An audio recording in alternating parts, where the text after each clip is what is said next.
Let's try this again. Opening day at Lowell Park, take 2. The sun is out. There's no chance of rain in the forecast, and we're ready for baseball as the Bourne Braves make the trip south to face the Cotuit Kettleers. Welcome to Kettle Talk, the official pregame show of the Cotuit Kettleers. I'm Jon Perez. After almost being no-hit on Sunday night in Wareham, the bats came around for Cotuit last night in Bourne. They sent Cal Becker to the mound out of Sonoma State, and let's see how the Kettleers matched up with the Braves. The 9-game and 9-day marathon continued in Bourne for the Kettleers. Joshua Shapiro from Marshall got the start for the Braves. Cal Becker from Division II Sonoma State got the nod for Cotuit. After escaping runners in scoring position with 2 outs in the first 2 innings, the Braves finally caught up to Becker in the bottom of the 3rd.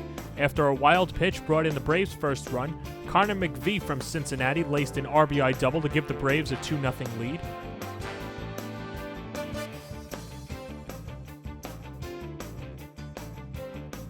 Two hitters later, Luis Alvarado floated a fly ball to left.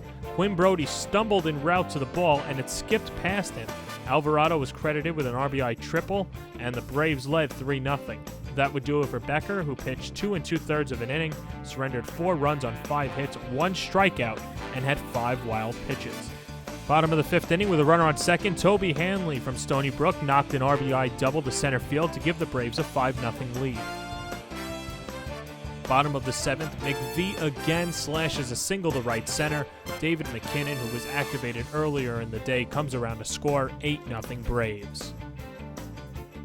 The Kettleers offense shook off the cobwebs in the top of the 7th inning. A.J. Balta from Oregon came in to pinch hit for Josh Shaw, and with Grayson Janista at first, Balta pokes a single into right field. Spencer Gay would follow that and ground out to first, but Jenista would score, and it was the first run that the Kettleers scored in 15 2/3 of an inning, but it ultimately wasn't enough as the Kettleers dropped their 3rd in a row, 10-1. Now, the talk amongst the Kettleers coaching staff was who was going to play shortstop until Jake Fisher from UCSB comes after the College World Series. They rolled out Ricky Surham on opening day. He booted a couple of balls. Pat Dorian didn't fare much better on Sunday night. So last night, Ryan Hagen, who was used at second, short, and even third base at Mercer, got the assignment. We caught up with him and Coach Roberts after the game, and this is what they had to say about Hagen playing shortstop. I felt pretty good. Just tried to go out there and do everything I could to help the team win. We've been taking a lot of reps at shortstop as a team before practices and everything, and so I think that's been helping. If we just keep putting in work, we're going to be just fine. It's early in the season, so we're not worried. We're not pressing too much right now, so we'll be all settled. Are you feeling comfortable in the field if you need to play shortstop until Fisher gets here? Yeah, absolutely. I feel comfortable there. I feel comfortable anywhere Coach really needs me. Just trying to help the team out any way I can. Well, I thought he did a good job. He's a very mature player. You know, he's finished his junior year. He played shortstop for Sean West in the Coastal Plains League last year, and Sean was one of my former coaches. So I've talked to Sean about him over there, and he's fine with him at second, short, and third, even though he played second at Mercer the whole year. What we're trying to find now is just trying to find the guys who can make the routine play every time. And so, again, you know, you'll see what happens there. And you know, he made a nice bare hand play there late in the game, which takes baseball instincts to be able to do. So, you know, those are the things. And again, this is a league that is very difficult for freshmen to play in. The Beach House Grill at Chatham Bars Inn Resort and Spa is the perfect spot for a seaside lunch or evening clam bake. A proud member of leading hotels of the world. Let's take a look at last night's score around the Cape. Brewster knocking off Chatham 14-6. Matt Davis from VCU 3 for 5 with a couple of RBIs. And then at Falmouth, brushing aside Wareham 5-4. Willie Berger out of Penn State 3 for 4. 3 RBIs. YD continues to struggle. They lose to Harwich 9-1. BJ Myers from West Virginia. 7 innings, 1 run, 4 strikeouts. And then Orleans handling Hyannis. So now we'll transition over towards the standings.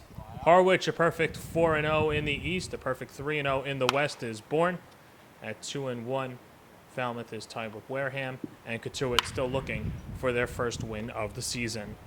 Welcome back to Kettle Talk. I'm joined by Matt Feldman, writer for the Cotuit Kettleers. And Matt, last night the bats came alive. They just couldn't string along any runs.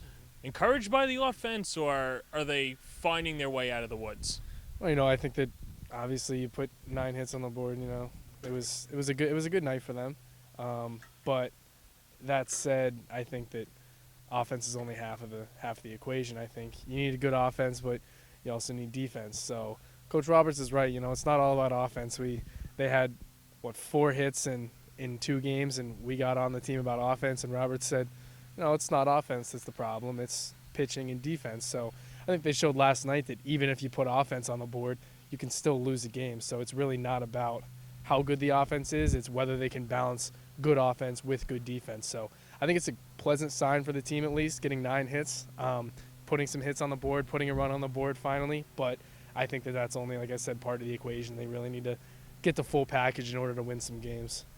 Well, now let's go to that other part of the equation, defense. Shortstop last night, Ryan Hagen was phenomenal. Made the routine plays, made a really nice play with the backhand on the short hop, starting the 6-4-3 double play. We thought it'd be Ricky Serm at the beginning of the year. He played himself out of that position. Thought it'd be Pat Dorian. He played himself out of the position. How do you think Hagen handled it? I think Hagen played well. He's out of Mercer. Coach Roberts was talking last night, and Hagen this entire season with Mercer played second base, so he's used to the middle infield.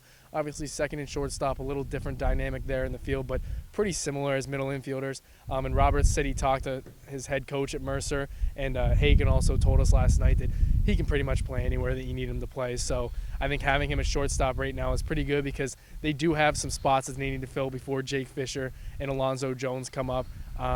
But, last night, like you said, he made the plays that he had to make. He made a nice 6-4-3 double play. And also at the plate, he batted 2 for 3. So I think when you can get a guy out there that, makes the routine plays and then puts the bat on the ball a couple times, Hagen's the kind of guy that they need in these temporary positions before they can get some of the bigger guys up here to make some runs at the playoffs, end of the season. But as of right now, I think Hagen's kind of cemented himself early into that shortstop spot, especially after his performance last night. Taylor Lehman schedules to start today out of Penn State.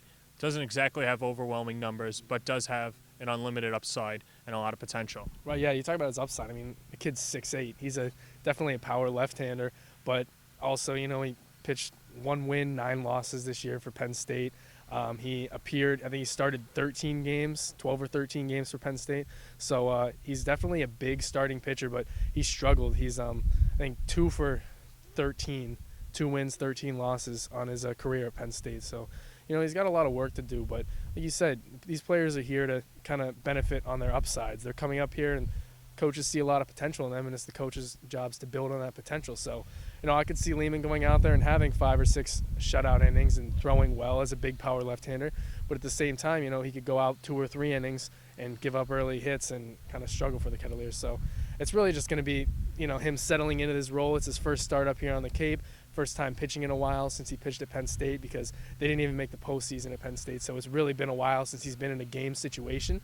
But I think he's gotten a lot of bullpen time since then, and he's got potential for the Kettleers. So I'm excited at least to see what he can do for Cotuit, and if he can maybe come out with a nice performance tonight, go 5 innings. That can really be something to build off of for the rest of the season because he is, a contract player, so he is going to be here hopefully all summer for the Kettleers. All right, that's Matt Feldman. You can check him out on Kettleers.org. He's got all the insight. You check him out on Twitter, and he's got a couple of pieces coming out as well. We'll be back right after this. The Beach House Grill at Chatham Bars Inn Resort and Spa is the perfect spot for a seaside lunch or evening clamping. A proud member of leading hotels of the world. Earlier today, I caught up with Grayson Janista from Wichita State. This is what he had to say. I'm here with Grayson Janista from Wichita State, outfielder, first and third baseman for the Cotuit Kettleers. And Grayson, I guess it's got to be sort of like a culture shock coming from Kansas all the way to the Cape. Yeah, it definitely is. It's a lot greener here, a lot greener. So, obviously, playing outfield, first, third, what have been some of the differences in playing those positions and the preparation that goes into playing them? You just take that much more time. Everybody puts in their time at one position, and I got to kind of distribute mine between first or third or outfield, or depending on where I'm playing that day. So it's just you get used to it. It's just time management. How much of an adjustment was first base in terms of going into that first and second base hole, knowing what your range is and finding a way to not get in the way of the second baseman?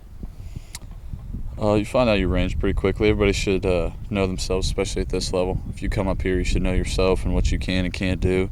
And, second baseman here, you know your range.